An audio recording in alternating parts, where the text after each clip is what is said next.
Hello বন্ধুরা, কেমন আছো সবাই? আজকে আমি জুরাসিক ওয়ার্ল্ড সিনেমার এক্সপ্লেইন করতে চলেছি। জুরাসিক ওয়ার্ল্ড একটি আধুনিক ডাইনোসর থিম পার্ক যেখানে মানুষ বিনোদনের জন্য ক্লোন করা ডাইনোসরদের দেখতে আসে। এটি ২০১৫ সালে মুক্তিপ্রাপ্ত একটি সায়েন্স ফিকশন সিনেমা যা জুরাসিক পার্ককে কেন্দ্র করে নির্মিত হয়েছে। এটি পরিচালনা করেছেন কলিন ট্রেভরো এবং মূল চরিত্রে অভিনয় করেছেন ক্রিস প্র্যাট ও ব্রাইস ডালাস। জুরাসিক ওয়ার্ল্ড সিনেমাটি বক্স অফিসে ব্যাপক সাফল্য অর্জন করেছিল।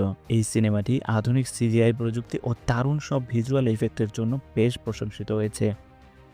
সিনেমাটি ভালো লাগলে অবশ্যই চ্যানেলটি সাবস্ক্রাইব করে পাশে থাকার অনুরোধ রইল।